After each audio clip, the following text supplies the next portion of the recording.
We begin tonight with why you don't call someone who works as a football sideline reporter the B word, and why you don't say that the Wimbledon women's champ is never going to be a looker, and why you don't cyberbully a WNBA star about whether or not she has a penis, and why you don't take apart a 16-year-old Olympic star for her hairstyle, and why you don't ask a winner at the Australian Open who her dream date is, and why you don't call the women's NCAA basketball runners-up some nappy-headed hoes, and why you don't tell a female reporter that she can only come into your team's locker room if she is naked, and why you don't tweet that watching football with women is worse than death and hashtag it, these hoes ain't loyal, and why you don't say a linebacker looks like Tarzan but plays like Jane, and why you don't say things about prominent women that sound violent, even if you apologize quickly and even if you said the same things about men.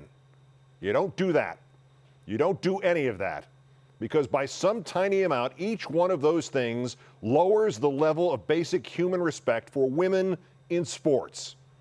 And sooner or later, there are so many tiny amounts that the level of basic human respect is gone altogether. And eventually, after all the B words and ho comments and penis remarks and nudity demands and waitress jokes, the most powerful national sports league in the world can then get away with suspending a wife beater for just 2 games for doing this and whatever precisely led up to this.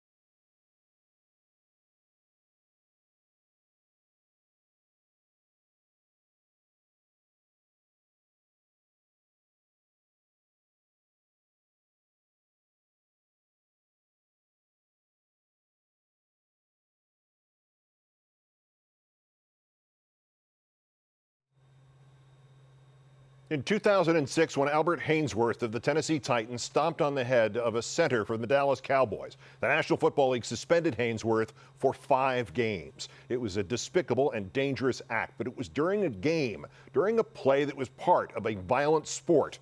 And though the victim's helmet had come off, he was still wearing pounds of protective gear. Haynesworth, 5 games. Ray Rice, 2 games. Does this look like a game? Is this during a play? Is this part of a violent sport? Does it look like this victim had been wearing a helmet? The National Football League's concern for Janae Palmer-Rice is slightly less than the concern for her that Ray Rice showed on that tape. After he hit her, after he dragged her, after he propped her up, at least he didn't try to sell her anything. Ray Rice, Baltimore Ravens women's Draft Him Shimmer V-neck t-shirt, pink. You love watching your Ravens defeat the competition, especially when Ray Rice is on the field. Show your support for Baltimore and your favorite player with this Draft Him Shimmer V-neck tee. It boasts a team logo on the front with a number 27 embellished with rhinestones and has Rice's name and number on the back so everyone can see that you're rooting for the best. $59.95. And think how helpful it will be if we need to identify you and you're unconscious because an NFL white feeder got to you. The message to the women who the league claims constitute 50% of its fan base is simple. The NFL wants your money. It will do nothing else for you. It will tolerate those who abuse you verbally and those who abuse you physically. And its elder statesmen will talk about the media distractions that could ensue because one of the NFL's gay active players has finally self-identified, without saying a word about the media distractions that could ensue because a star player has knocked out his wife and gotten only 2/5 the punishment another player got for giving an opponent a 30-stitch cut during a game. And it brings it all full circle. You can call women reporters and women athletes terrible names, names that the men who just use them would throw a punch over if those names had been directed at their wives or mothers. And another generation of athletes and fans begin to view the women in sports as just a little less human than the men. And then one of them raised in that environment beats the crap out of his wife. And the message from the National Football League is, that'll get you banned for 2 whole games. Go smoke pot recreationally, and that may get you suspended for a year. Oh, and by the way, one more of these "this is why" things. This is why, when the NFL suspends a wife beater for 2 games and what seems like the nation rises up in righteous wrath, You do not go on the television network the league owns and insist this is a severe punishment when it is not, and an example of the, quote, iron fist of the NFL, unquote. Because right now, the iron fist of the NFL has just been used against Ray Rice's wife and against every woman in America.